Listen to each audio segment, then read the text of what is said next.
Je m'appelle professeur Moussa Diallo, donc je suis enseignant-chercheur à l'École supérieure polytechnique de Dakar et je fais mes recherches autour des transmissions sans fil et aussi beaucoup dans les réseaux de capteurs et l'Internet des objets.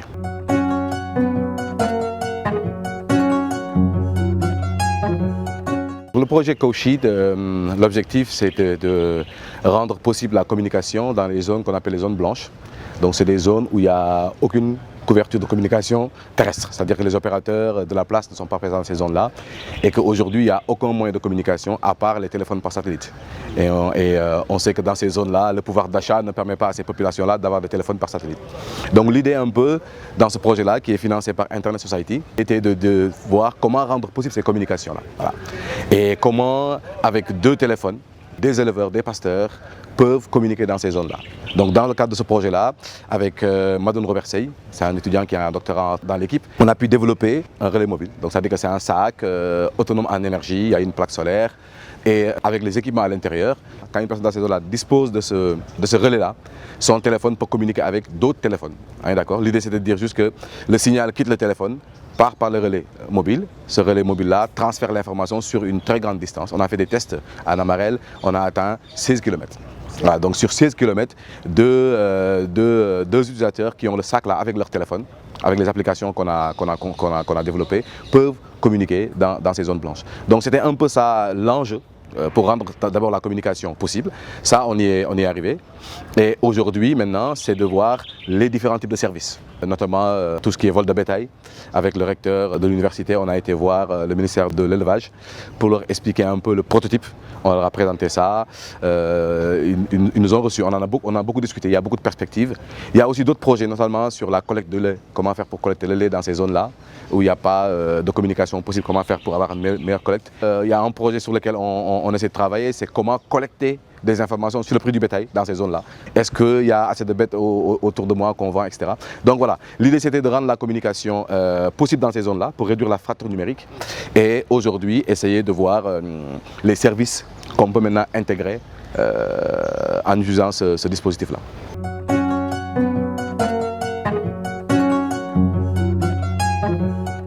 Avec un très grand intérêt. C'est eux-mêmes qui envoient les messages et autres. Nous, on ne faisait rien. On avait les équipements, on faisait les tests, mais on était avec les éleveurs. C'est eux-mêmes qui envoyaient les messages, c'est eux-mêmes qui communiquaient entre eux. On a été au forage pour faire passer des informations comme quoi qu'il y a de l'eau disponible, etc. Donc c'est avec un grand intérêt et ils sont prêts à nous accompagner maintenant pour mettre en place des services. Pour ce projet-là, on avait ciblé une zone dans le Ferlo, à côté de Ndioum, à Namarel, dans la communauté rurale de Gamadi-Saré. Donc on a fait les tests là-bas. Tout est bien structuré. Hein. Ils ont une association où ils arrivent à collecter le lait, à pasteuriser et à commercialiser, etc. Donc c'est avec eux qu'on travaille dans le cadre de ce projet. Voilà. Ils nous accueillent souvent avec grand plaisir. Ils participent souvent aux tests.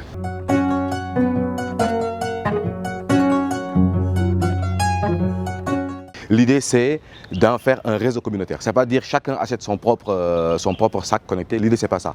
L'idée, c'est de voir comment est-ce qu'on peut équiper toute la zone en partant d'un projet communautaire où maintenant, on peut avoir un seul dispositif dans une maison. Puisque un téléphone peut se connecter dessus, on peut avoir un seul dispositif dans une maison. Mais l'idée, c'est de voir comment on va avoir un financement ensemble qu'on est en train d'étudier pour en faire un réseau communautaire parce qu'il faut que chacun puisse en avoir et que maintenant on puisse communiquer dans ces zones-là. Donc en termes de coût, l'aspect c'est pas par pièce, mais l'aspect c'est comment on arrive à déployer ça dans toute la zone, dans toutes ces zones blanches-là et comment maintenant gérer aussi l'aspect maintenance. S'il y en a un qui tombe en panne, comment on le gère, comment on gère aussi tout ce qui est formation pour que les gens puissent l'utiliser, etc. Donc pour le moment, nous sommes dans cette vision-là. Ce n'est pas aller vers la pièce coûte telle, mais c'est aller vers comment faire pour que ce soit un réseau communautaire, avec après un entretien, pour que ça puisse être un truc qui est durable.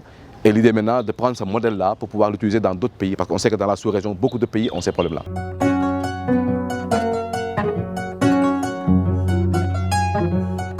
On a trouvé beaucoup de partenaires. Récemment, on a rencontré Madame Diallo, qui est directrice du PSEJ. Le PSEJ, c'est le projet sénégalais pour l'entrepreneuriat des jeunes. On l'a rencontrée récemment, elle était séduite par l'idée.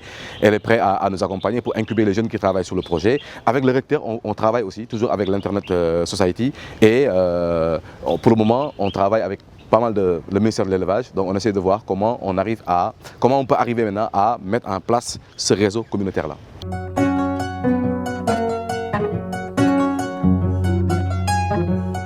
Le défi aujourd'hui, je pense, c'est comment trouver les financements pour pouvoir travailler. Il y a ça, mais il y a aussi comment restructurer la recherche pour que les collègues puissent travailler ensemble.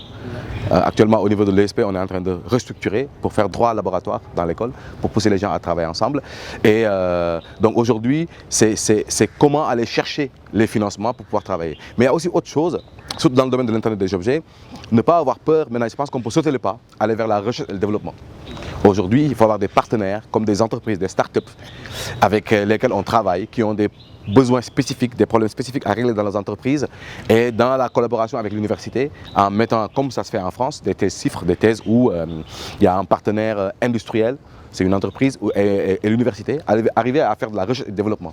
C'est-à-dire que faire une thèse où on répond à un besoin spécifique d'une entreprise. Et là, on peut avoir d'autres sources de financement. Donc je pense que les gens aujourd'hui, c'est ça. Maintenant, par rapport au projet CoSheet, l'enjeu aujourd'hui, c'est d'en faire un smartphone. On a commencé à travailler avec un partenaire chinois. Donc l'idée, c'est de voir comment est-ce qu'on peut prendre tous ces sacs-là, miniaturiser ça et intégrer ça dans un smartphone. Voilà, mettre en place un smartphone adapté pour ces zones-là. C'est-à-dire que le smartphone, si l'éleveur ou en tout cas une personne qui vit dans ces zones-là pour tel ou tel service se retrouve dans une zone où il y a la connexion sur les réseaux terrestres, ça passe par la connexion sur les réseaux terrestres. Et si la personne se trouve dans une zone où il n'y a aucun opérateur, que le téléphone puisse prendre le relais. Donc on va en faire un seul équipement, donc un smartphone adapté qui intègre les deux services. Soit on se connecte via les réseaux des opérateurs, soit on se connecte via le réseau communautaire CoSheet qu'on veut mettre en place. Donc aujourd'hui, dans le cadre du projet, c'est ça l'enjeu principal.